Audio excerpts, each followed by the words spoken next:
Madame, Monsieur, bonsoir. Le médiateur reçoit ce soir Julie et Johanna, qui représentent l'association Dire non à la drogue.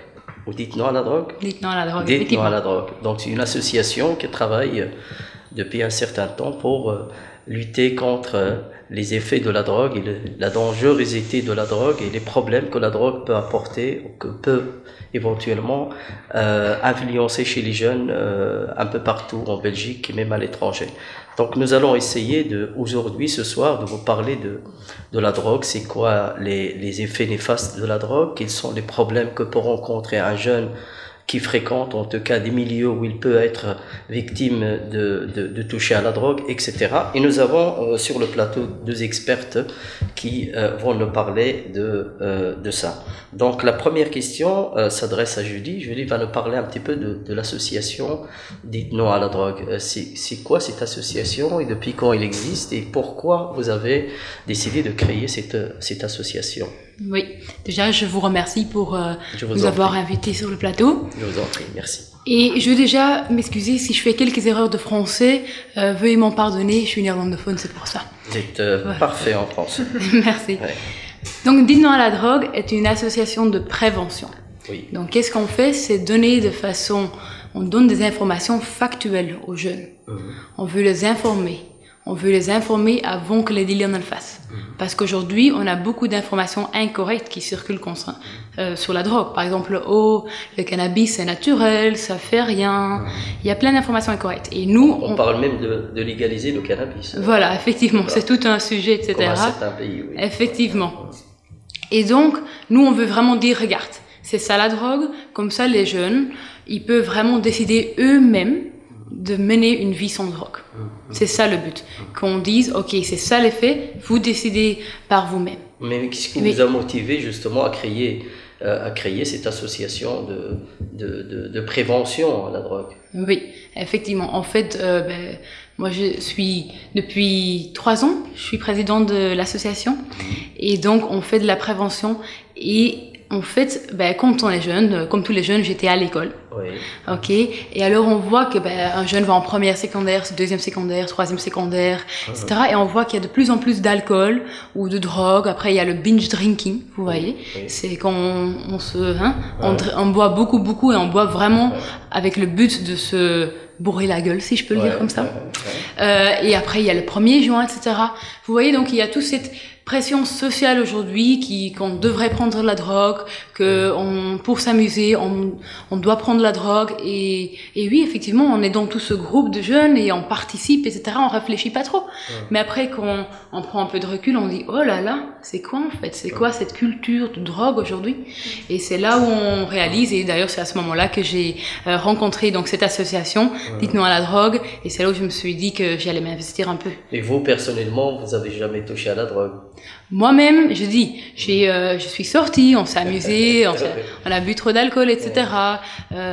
Mais vraiment pour dire d'être toxicomane, non. Mais effectivement, j'ai été dans la vie comme j'ai expérimenté avec ces choses-là.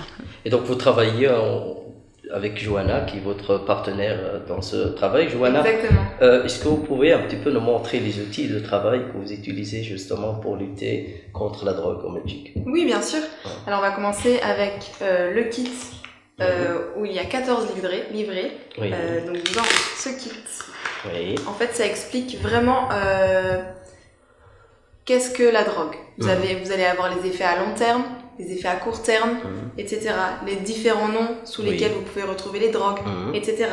Donc il y en a 14. Le premier qui est un des plus importants, car il regroupe les drogues les plus connues dans le monde. Ensuite, on a celui sur le cannabis. Donc ça explique un peu à chaque fois l'origine de la plantation, ça explique les effets, ça explique quoi exactement? Oui, alors ça explique les effets, on va l'ouvrir pour vous montrer si vous voulez. Donc par exemple, ici sur la première page, on a qu'est-ce que le cannabis? Donc ça explique ce que c'est. Ensuite, comment est-il consommé? Donc vous voyez, ça explique vraiment la drogue, qu'est-ce qu'elle va faire à long terme, à court terme. On a les noms courants, cannabis, pot, herbe, foin, huile, pneu. C'est les noms sous lesquels... c'est très explicite en fait. Exactement. Alcool ou cannabis. À vous de décider. Voici les faits, vous voyez?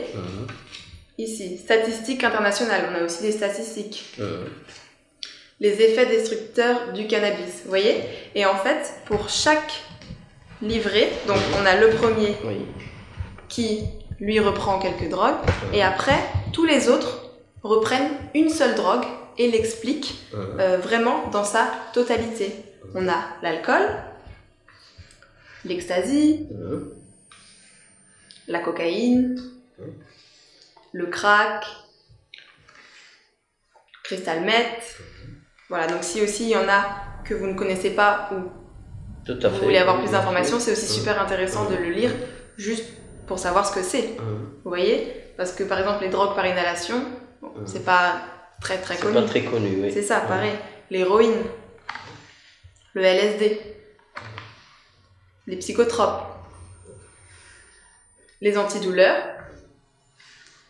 et la Ritaline. Voilà. Et alors, il y en a combien, plus ou moins? Il y en a 14. 14. Oui, et ce sont les 14 drogues qui existent. Alors, il y a plus de drogues, hein, mais celles-là, c'est vraiment les plus courantes, en fait. Celles qu'on va vraiment retrouver dans la rue, qui vont être vendues comme ça par des dealers tout bêtement au coin de la rue, au coin, dans le quartier. C'est vraiment celles-ci que vous allez retrouver. Est-ce qu'on peut considérer, par exemple, le café comme une drogue aussi? Ah ben, une non, question alors voilà, justement. Oui. Le café... Non, c'est pas vraiment une drogue. Parce que, qu'est-ce qu'une drogue? Tout simplement, premièrement, c'est un poison pour le corps. Deuxièmement, ça a un effet mauvais sur le mental. Donc, le mental, par mental, on dit le QI, les perceptions et la mémoire. Et troisièmement, ça crée de la dépendance. Donc, est-ce que le café est une drogue? Non, car elle n'a pas vraiment d'effet négatif sur le mental. Vous voyez? Je pourrais boire 3 litres de café et aller prendre ma voiture, conduire, sans causer d'accident. Mais si je bois de l'alcool, là, par contre, on a les 3 points. Vous voyez, c'est un poison pour le corps, l'alcool. Ça crée de la dépendance. Et sur le mental, beaucoup de gens meurent à cause de l'alcool dans des accidents ou quoi, vous voyez. Mais... voilà, il y a plein d'exemples, comme les jeux vidéo. Oui, non, c'est pas une drogue non plus. C'est pas aussi une drogue, parce qu'on dit beaucoup que les jeux vidéo sont des drogues aussi. Non, pas du tout, parce que ça crée pas de... Bon, sauf si vous restez 15 heures sur votre télé, peut-être que vous allez être un petit peu... Ça peut créer une dépendance. Oui, ça crée une dépendance, et c'est probablement un poison peut-être pour les yeux, parce que ça peut peut-être affecter un peu votre corps. Mais non, il n'y aura pas de mauvais effets sur le mental. Vous voyez, vous pouvez rester à jouer sur des jeux vidéo, ça va pas forcément vous empêcher ça va pas vous faire vaciller ou faire partir à faire des effets négatifs, vous voyez. C'est vraiment ce point-là. D'ailleurs, c'est aussi avec le tabac. Le tabac, on peut dire c'est une drogue, oui ou non. Ben, le tabac, comme Joanna disait, voilà, c'est un poison pour le corps, on le sait tous.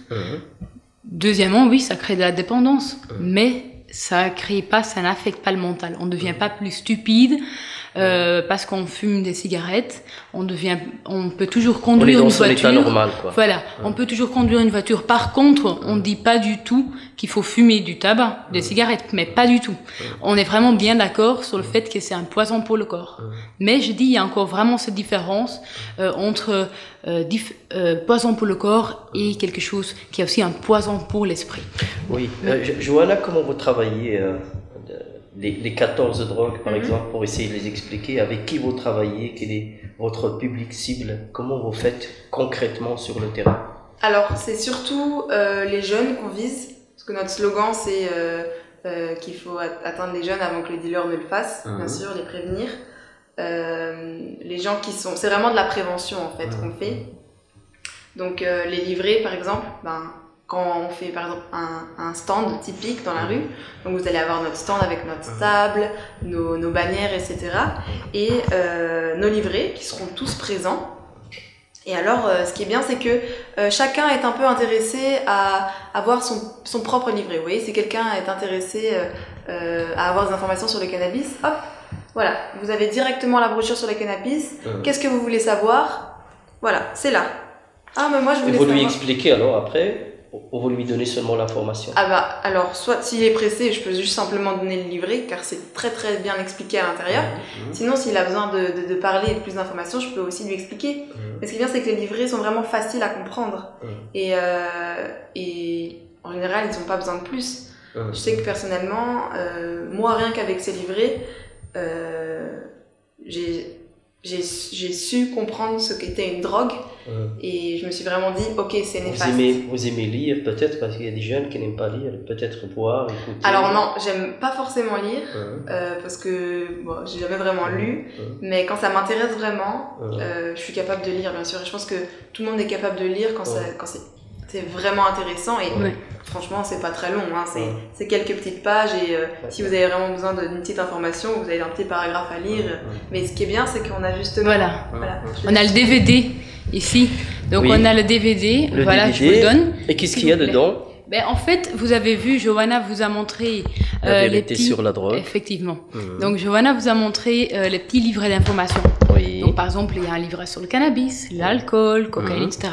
Et en fait, pour chacun de ces livrets d'informations, il y a aussi un petit documentaire de 7 à 9 minutes où toutes les informations qui sont notées dans les livrets sont dans les documentaires, parce que bien sûr, il y a des jeunes qui n'aiment pas forcément lire. Mais à côté de ça, il y a aussi les témoignages des ex-toxicomanes et des ex-dealers. Et donc là, c'est vraiment, eux, ils vont expliquer à quel point ils pensaient ne pas tomber dans ce piège, mais ils sont quand même tombés dedans. Et ils vont donner des explications, ils vont raconter leur histoire. Et ça, c'est vraiment des témoignages poignants.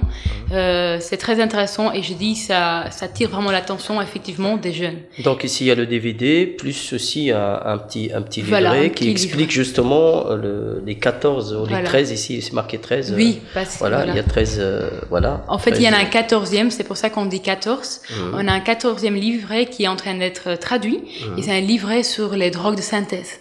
C'est quelque chose qui maintenant vient de plus en plus en Europe et en Belgique. Et là, par exemple, on a le cannabis synthétique. Quelque chose qui est pas du tout naturel, quelque chose qui a été créé et même un joint vous suffit pour avoir une overdose.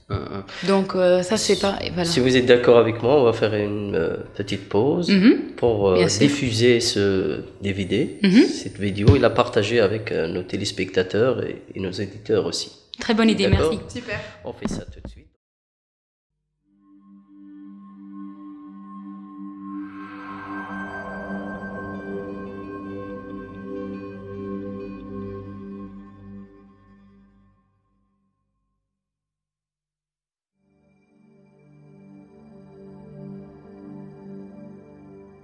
It was around when I was 13 or 14, and you kind of find yourself trying to pick and choose your friends, and also at the same time, you know, you're not really worried about what you want to accomplish at that time, but what people you want to hang out with. I wanted to fit in. Wasn't a popular kid in school, and it made me forget about all that. You know, like, oh yeah, everybody else is doing it, so I'm gonna do it. Friends were doing it. I just wanted to jump right in and have fun. I did drugs because it seemed like it was fun. It was the cool thing to do. The cool thing to do was to get high, go to parties. Growing up, you know, you struggling. Couldn't deal with life. So I didn't have to deal with life. I wouldn't listen to anyone. I was stubborn. Like as a rebellious thing. This is what the rebel kids were doing. I just wanted to see what it was like. I started experimenting with it. Experimenting with friends. First tried it because I was bored. I was always up to try something new. You know, when I was growing up, we had this program, it was just say no, just say no. People are just saying no, but they're not saying why. It's like telling a person no and then they go do it. Sparked my interest on drugs. I knew that they were bad and I always heard about this addiction, but I didn't know what it meant. That's probably the #1 reason why I did drugs in the first place. I just didn't know.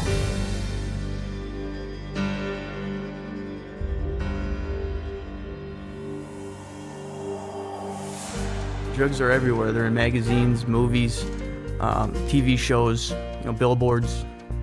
They're all over the place. You know, in the movies they make it look cool, but in real life it's not cool. It's a serious problem. And a lot of times they try to glamorize drugs. Like make drug dealers or getting high look cool. But that's only in the movies. In real life, it's a whole different story. All drugs, whether we're talking about alcohol, marijuana, LSD, these are all essentially poisons. It would depend on the amount that you take. I mean, a lesser amount might just speed you up, make you feel really active. Stronger amount or a stronger dosage would act as a sedative, make you slow, sluggish, tired, and even more amounts, it would kill you. You'd have an overdose. Every drug works in these stages. It's only really the amount needed to make the effect that's the difference from drug to drug. A person who's taking drugs, whether for physical pain or just to try and block off any sensations they don't want to feel, those sensations are actually just being pushed away and getting worse and worse. You're going to be totally numb and just not be able to feel anything.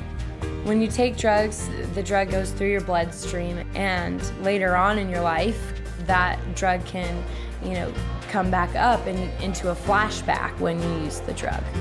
You could have taken LSD one day and like a year down the road, it could come back into effect and you can start hallucinating again. And it's not just LSD, it's every drug. So you can get hit with the effects of a drug even a long time after you stop taking them. Drugs definitely affect the mind. Everything you see around you is different than what's really going on. You can't hear correctly, see correctly. All of your senses are totally thrown off. Your perception is definitely distorted. It makes it dangerous for you and others because you don't know what's going on. You can't handle things, the way they're supposed to be handled.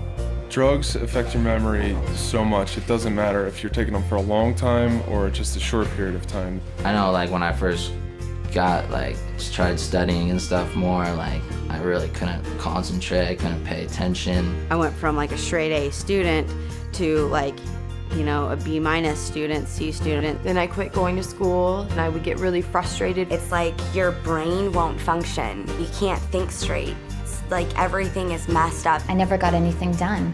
I would start on something and I wouldn't finish it. It just didn't happen. It was just unbearable. I couldn't deal with life at all. I couldn't get a job because I was just out of it completely. My decisions were based off of, what this drug is telling me to do rather than, what I want to do. I got them from friends in school. 2 friends. A friend of mine. My older brother's friends. Bunch of girlfriends. Boyfriend. Ex-boyfriend. Older guy. My dad. My cousin. My brother. My older sister. Older kids. My buddy just said, you can do it every once in a while, it'll be no problem. Told us it was going to be the best thing we've ever done. You can do it once, you'll be fine. It's not going to hurt you, really. It's just a little pick-me-up. You can't get addicted to it. They said it's not something that you're going to be taking every day. It's just something that you can take when you want to have fun. Oh, this is going to be a fun time. It's a fun drug to be on. Makes you easier to talk to girls. And they said it'll bring you up. It's gonna make you feel different. You're gonna like it. You're gonna feel good. It's all in your face. That's the thing to do. All it is taking a drug dealer's word for it. When you're trying to get someone hooked, you'll say whatever you can to get a customer. You're lying for them to believe you so you can make money. I would tell people it's fun, makes you energetic, makes you more likable. It's something people want to be around. I tell them whatever they wanted to hear in order to pick that first one up. When I was 12 years old, I didn't say, hey, I want to be 24 in rehab. I never said that to myself, but that's what became true, and I never thought about it when I was 13 years old. I started smoking pot. I was that kid that started out with marijuana and played around with certain party drugs, whatnot, and I told myself specifically that I would never do certain things, cocaine, heroin, and it only took a short time for me to finally accept it and be like, okay, I'll try that. I had no idea where it would lead me, to almost dying, to stealing, lying, cheating, ruining relationships. It didn't matter. I didn't get into sports. I didn't get into the clubs. I didn't even go to prom. It left me with living on the streets without a family, and is that what I set out to be? No, I was just set out to have a good time at college parties. The drugs robbed me of all the pleasure of life. The drugs took away my family. The drugs took away my girlfriend, my friends. I looked back on 5-6 years of my life and saw that all I had done is absolutely just ruined incredible opportunities that I had to have success and hurt all the people around me. It's not just something that's going to affect tomorrow, it's going to affect forever. You don't have to find out everything for yourself. You don't have to find out what a car accident experience is like. Do yourself a favor. Don't fall into the same footsteps as so many other people have. And realize that you could be the guy living under the bridge shooting heroin. You might think you won't get like that. None of us ever did, and we wound up in those same shoes. What I would tell people is I would give them my story. I would tell them my exact story. I would tell them my story. A story like mine. The insanity of my story. Ultimately, it comes down to their own decision making. You have to at the facts. Check the statistics. Find out for yourself. Find out for yourself. Find out the actual truth of what these are and what they're going to do to your life. I would just say to anybody, you know, if you're going to do something, you know, if you're really going to do something, go educate yourself on it beforehand. I think there's a lot of truth in that.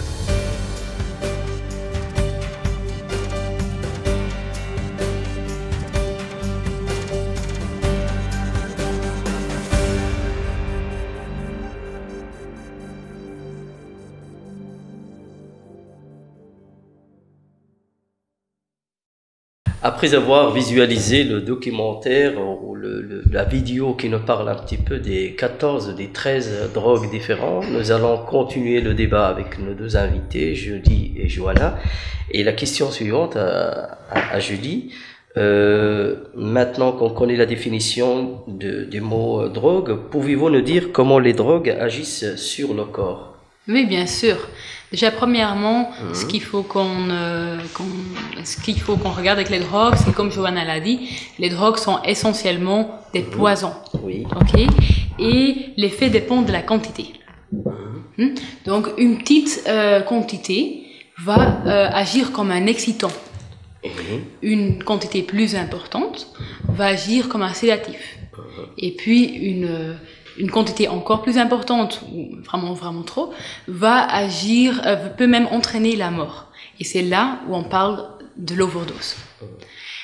Ça, c'est sur le corps. Mais ce qui est très important, c'est de regarder que ça a un effet sur le mental. Parce que toujours, une drogue a un effet sur le mental. Et c'est directement lié.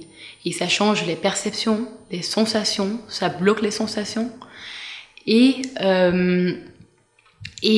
c'est pour ça qu'on voit les toxicomanes qui parfois réagissent d'une façon irrationnelle ou inappropriée ou parfois même destructrice. Et c'est ça qu'on voit chez les toxicomanes. Et c'est vraiment ça, parce que ça a un effet sur le mental, que on a aujourd'hui, parfois ils réagissent de telle façon et qu'il y a toute cette criminalité qui est liée à la drogue, bien sûr. Quand vous dites que la drogue a un effet sur le mental, est-ce que vous voulez dire que ça pourrait jouer sur la mémoire des personnes, ça? Bien sûr. Et là, j'aimerais bien comme ça, les personnes qui nous regardent peuvent aussi voir qu'est-ce qu'il y a un peu, c'est quoi le contenu de notre livret. Et là, j'aimerais lire un petit passage de notre livret. Et donc, c'est le livret La vérité sur la drogue. Donc, la drogue a un effet sur le mental. Normalement, quand une personne se rappelle quelque chose, le mental fait un tri rapide et fournit promptement l'information.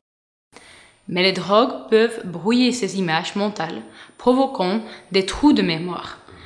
Quand une personne essaye de trouver une information à travers ce brouillard confus, elle n'y arrive pas. La drogue lui donne la sensation d'être lente et stupide et la met en situation d'échec.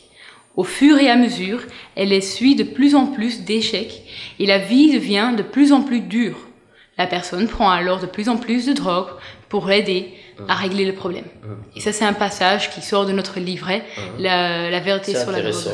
C'est intéressant. Donc, vous, dans votre association, vous faites que de la prévention, mais vous ne faites pas, par exemple, des permanences, de l'accompagnement, etc.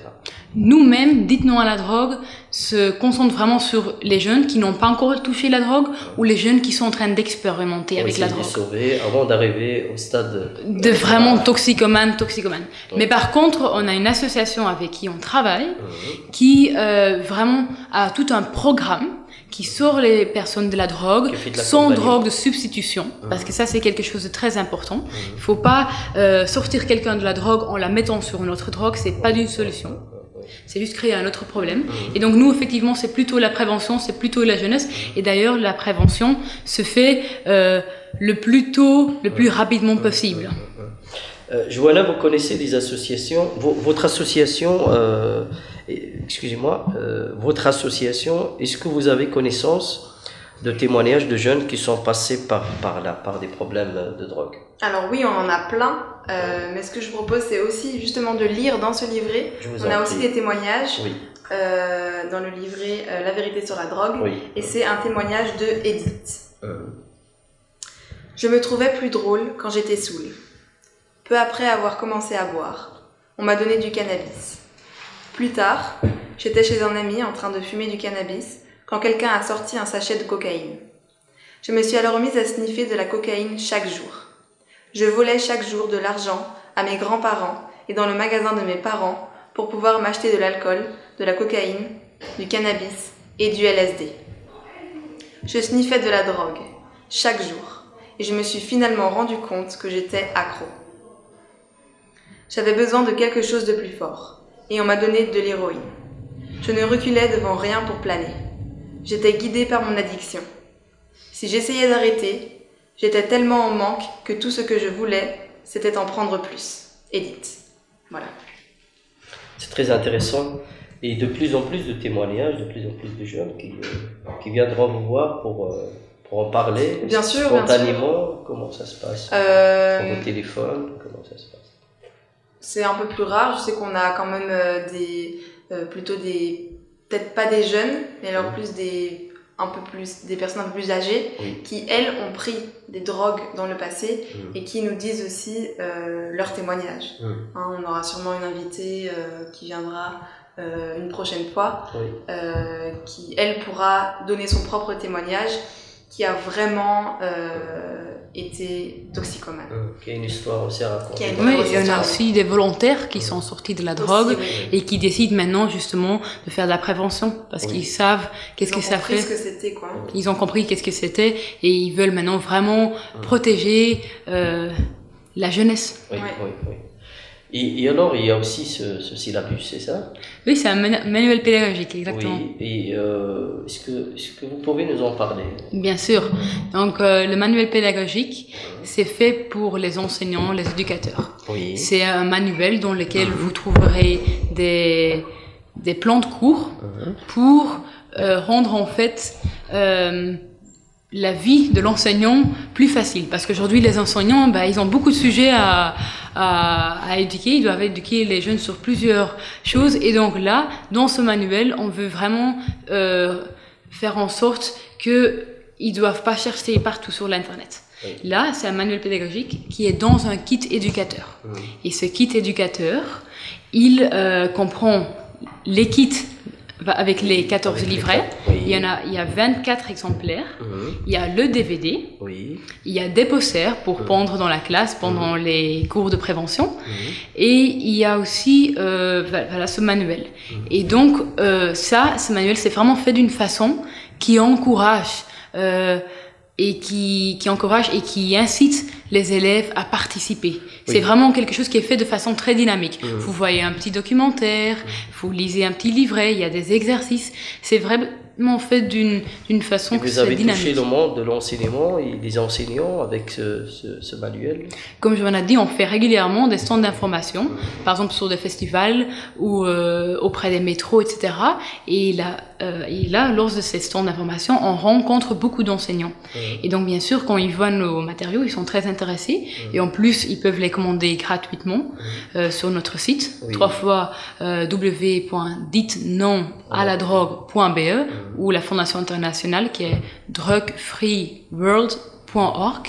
Et donc, bien sûr, quand ils voient ça, ils sont très contents et ils nous commandent les matériaux. Ils sont gratuits. Et ils sont gratuits, très important, effectivement, tout gratuit. Et ils sont très contents de pouvoir utiliser ces matériaux et pouvoir éduquer leurs jeunes avec. Parce qu'un jeune, qu'on raconte la vérité sur la drogue, il va pas toucher la drogue. C'est ça, en fait, vraiment, qu'est-ce qu'on essaye de faire. On essaye de faire en sorte qu'ils savent qu'est-ce que c'est, et comme ça, ils peuvent eux-mêmes décider de choisir, de vivre, une vie sans drogue. Sans drogue, oui. Joanna, un dernier mot avant de terminer cette émission, et puis je donnerai un dernier mot aussi à Julie, par rapport à ce que vous faites d'une manière générale. Et aussi, si on veut vous contacter, vos coordonnées, peut-être si vous voulez dire aussi vos numéros de téléphone. Voilà. Oui, bien sûr.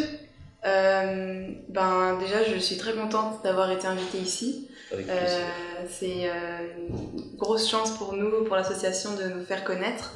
On a vraiment besoin de monde et de gens pour nous soutenir.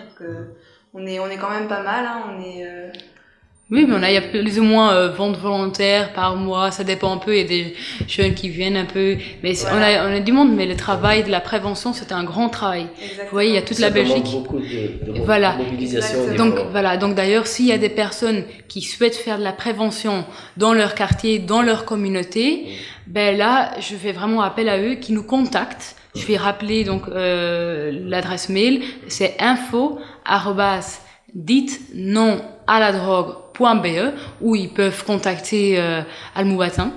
Et à ce moment-là, on peut leur fournir les matériaux gratuitement et on peut aussi leur donner des formations gratuitement que eux deviennent préventeurs dans leur communauté. C'est bien. Exactement.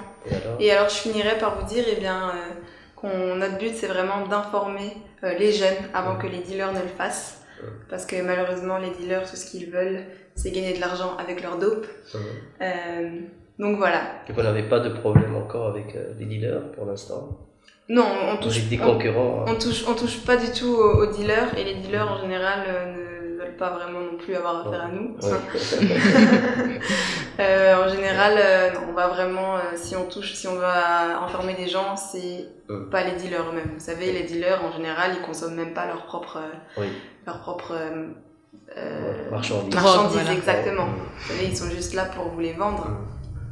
Donc c'est pas du tout vers eux qu'on s'en prend entre guillemets. On va vraiment vers les jeunes, la société en général, et voilà. Encore quelque chose à dire, Julie? Oui, j'aimerais juste vite rajouter le fait qu'il faut pas oublier qu'il y a que des dealers parce qu'il y a des consommateurs. Exactement. Et c'est pour ça que nous, on se concentre en fait pas directement sur les dealers, parce que nous, on dit on fait de la prévention. Si les gens ils n'y touchent pas, ben, les dealers, ils ne seront plus là. Et voilà. Et donc je voulais vraiment vous remercier pour être ici sur votre plateau aujourd'hui. C'était un grand plaisir. Merci Julie. Et merci. Voilà. Merci. Madame, Monsieur, c'est ici que se termine notre émission, et à la prochaine fois, la semaine prochaine pour une nouvelle émission. Merci de nous avoir suivis.